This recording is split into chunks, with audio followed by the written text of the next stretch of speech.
Dieu a quelque chose à vous dire. Ne partez pas. Seriez-vous prêt à prendre 2 minutes pour écouter la voix du Seigneur Jésus revenu? Si oui, écrivez Amen et lisez maintenant la parole de Dieu avec moi. Dieu dit, si Jésus revient comme l'homme l'imagine et est encore appelé Jésus au cours des derniers jours, et s'il vient toujours sur une nuée blanche, descendant parmi les hommes à l'image de Jésus, ne serait-ce pas une répétition de son œuvre? Le Saint-Esprit est-il capable de s'accrocher à ce qui est ancien?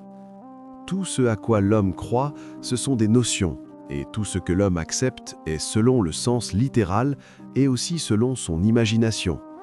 Il est en contradiction avec les principes de l'œuvre du Saint-Esprit et ne s'aligne pas sur les intentions de Dieu. Dieu ne ferait pas cela. Dieu n'est pas si bête ni si stupide, et son œuvre n'est pas aussi simple que tu l'imagines.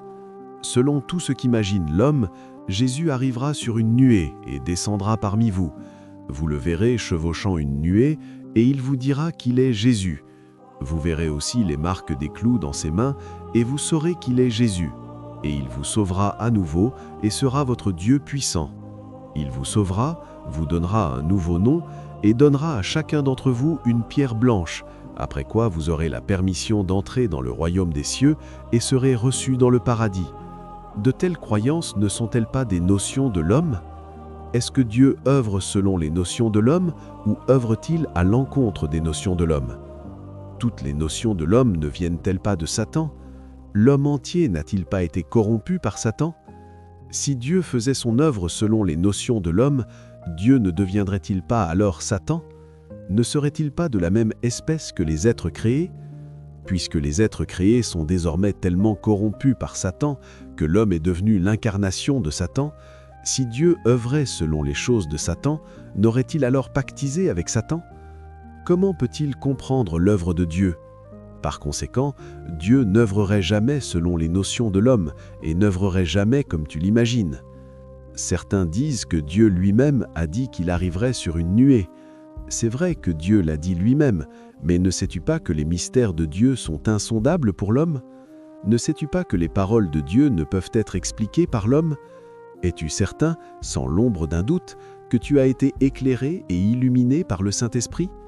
Est-ce que le Saint-Esprit te l'a montré directement? Ces choses sont-elles des directions du Saint-Esprit qui te sont destinées ou proviennent-elles de tes propres notions?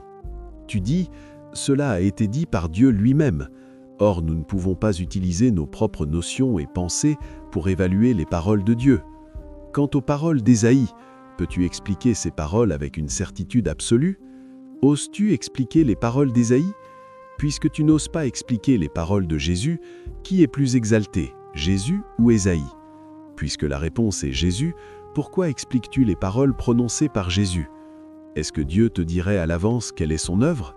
Aucun être créé ne peut le savoir, pas même les messagers du ciel, ni le Fils de l'homme. Alors comment pourrais-tu le savoir? L'œuvre de Dieu est toujours nouvelle et ne suit jamais les conceptions ou les imaginations humaines. Beaucoup attendent seulement que Jésus se manifeste sur les nuées blanches, mais oublient que Dieu exprime ses paroles déjà à travers différentes façons. Seuls ceux qui aspirent véritablement à la vérité et écoutent la voix de Dieu peuvent reconnaître sa manifestation et suivre les traces de l'agneau. Si vous souhaitez en savoir plus sur la vérité et les mystères du retour du Seigneur, cliquez sur le lien WhatsApp dans la page d'accueil pour rejoindre le groupe d'études, écouter la voix de Dieu et examiner sa manifestation et son œuvre. En rejoignant le groupe d'études de la parole de Dieu, vous pourrez entendre la véritable voix de Dieu aujourd'hui, comprendre la vérité et accueillir le Seigneur, voir votre nom inscrit dans le livre de vie. Le salut et les bénédictions de Dieu vous attendent. N'oubliez pas de partager et de diffuser ce message pour que plus de personnes aient l'occasion d'entendre la voix de Dieu et d'accueillir le retour du Seigneur.